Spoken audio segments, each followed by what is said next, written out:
BJP Mahabubnagar parliament సభ్యురాలు DK అరుణ నివాసంలో గుర్తు తెలియని దుండగుడు ప్రవేశించడంపై అటు పోలీసులు దర్యాప్తు ముమ్మరం చేశారు. ఇప్పటికే ఇదే విషయంపై ముఖ్యమంత్రి రేవంత్ రెడ్డి సైతం ఈరోజు ఎంపీ డీకే అరుణ గారితో తెలుస్తుంది. ఇది అసలు దొంగ రావడానికి అసలు కారణం ఏంటి, ఎందుకు వచ్చాడు, దీనికి సంబంధించిన విషయాలపై కూడా పూర్తిగా మనతో మాట్లాడడానికి ఎంపీ డీకే అన్నగారు అన్నారు. మేడం, చూస్తున్నాం దాదాపు 30 సంవత్సరాల పైగా ఈ ఇంట్లో ఉంటున్నారు.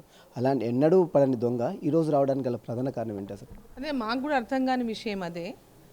నిన్న నాకు తెలిసిన వెంబడే పోలీసు వాళ్ళకి సమాచారం ఇస్తే వాళ్ళంతా కూడా ఇంట్లోకి వచ్చి మొత్తం ఇల్లంతా క్లూస్ టీమ్ కూడా మొత్తం ఇల్లంతా ఆల్మోస్ట్ ఈవినింగ్ వరకు నైట్ వరకు కూడా వాళ్ళంతా చూసినారు. ఇక్కడ అంతా వచ్చి చూసి ఎందుకు జరిగింది, ఎట్లా జరిగింది అనే విషయాలపైన వాళ్ళు కూడా పూర్తిగా విచారణ చేస్తున్నారు డిపార్ట్మెంట్ అంతా కూడా. బట్ ఇప్పుడు కూడా వాళ్ళు అంటే ఇక్కడి నుంచి ఎక్కడ పోయింది అనేటటువంటి విషయాలు కూడా ఫాలో అప్ చేస్తూ ఉన్నారు పోలీసు వాళ్ళు.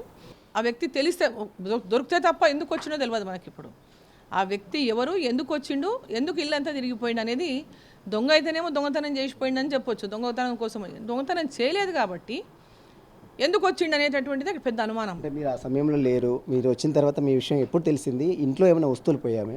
ఇంట్లో ఏ వస్తువు పోలేదు. అదే కదా, ఇంట్లో ఏదైనా వస్తువు పోతేనేమో దొంగ వచ్చిండు అనుకోవచ్చు.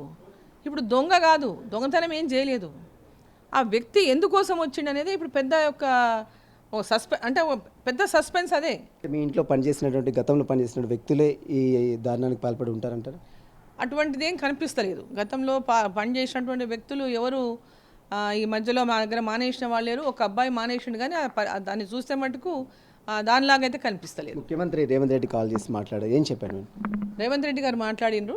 సో ఇవన్నీ దృష్టిలో పెట్టుకొని నేను ఇమ్మీడియట్గా ఇంటి దగ్గర నాకు భద్రత ఏర్పాటు చేయమన్నా, అదేవిధంగా నాకు కూడా సెక్యూరిటీని కూడా పెంచమని చెప్పి కోరడం జరిగింది. సిపి గారు కూడా మీతో మాట్లాడినట్లు తెలుస్తుంది. ఏం చెప్తున్నారు పోలీసులు, ఏం చెప్తున్నారు? సిపి గారు చెప్పారు, ఫాలో అప్ చేస్తూ ఉన్నాము, వారిని ఆ టీమ్స్ని ఏర్పాటు చేసినాము. They are continuously following.